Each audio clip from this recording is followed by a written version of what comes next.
Welcome back to the States. It's now time for America's Talking, with headlines from across the country you can find at thecentersquare.com. After reporting about a now resigned state representative and allegations that Illinois House Speaker Emanuel Welch may have mishandled allegations against the lawmaker, new questions being raised about the speaker's own behavior, particularly toward women and staff. The Chicago Tribune reported details last week from an unnamed former staffer of former Democratic State Representative Harry Benton, who was accused of sexual harassment way back in 2023. Now, questions arose as to why Welch didn't take immediate action on the complaints made in his office until a second woman, this time a lobbyist, reached out with her own complaint about Benton earlier this year. Now, the Center Square Illinois reporter Sean Reed reports Illinois Governor J.B. Pritzker asked about this Wednesday if he had confidence in Welch. Following this recent reporting, Pritzker signaled that Welch is listening to his caucus and explaining himself, though only behind the scenes for now. If you are going to serve in public office, elected office especially, but appointed office also, you have to live up to the standard that the public should expect from you, very high standard. And people have fallen down on that job. Now, the speaker has a responsibility to be utterly and completely transparent about the situation, to make sure that he is letting the public know, as well as in particular his members know exactly what happened, and to the extent that he made mistakes, to own up to those mistakes. There is more information and more revelation, in my view, that must come. And indeed, I believe that the speaker should answer questions about that and be very transparent. He has pledged to do so. I'm just saying that these meetings are not over, the ones that he's having with his members. Now, Welch's office didn't respond to a request for comment from the Center Square. Meanwhile, a group of New York landlords filed a lawsuit Wednesday against the city's rent control board, claiming its decision to freeze rents was a sham because the board was packed with Mayor Zoran Mamdani's appointees. The Center Square contributor Chris Wade reports the lawsuit filed in state Supreme Court on Staten Island. Lawyers for the landlords claim that Mamdani went to extraordinary lengths to pack the 9-member New York City Rent Guidelines Board with loyalists, and then spent millions in city funds to fill the board's hearings with tenant advocates. Mamdani also had City Hall representatives give the board a special briefing on the, quote, true cost of living in New York City.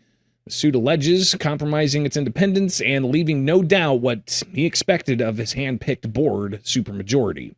Now, in June, the rent board voted 7-1 to set a 2-year rent freeze for 1 year and 2-year leases or subsidized housing. That move, which goes into effect October 1st, affects more than 1 million tenants in taxpayer-subsidized apartments across the city. One board member resigned in protest over the rent freeze.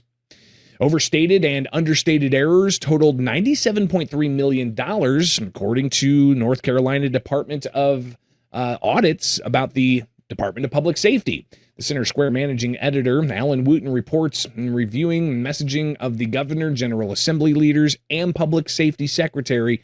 The state auditor found the department did not have adequate internal controls, including review processes, to ensure accurate financial reporting.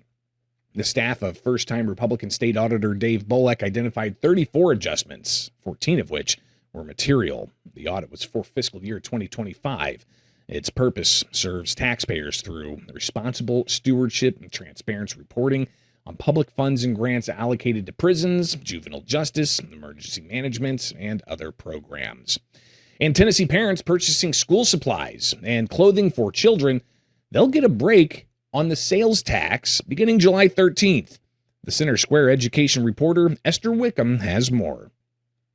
Summer break is nearly over as Tennessee students head back to school. Parents prepare for their school supplies. Tennessee parents are getting a break on back-to-school shopping starting July 31st through August 2nd at 11:59 p.m. Many school essentials will be tax-free.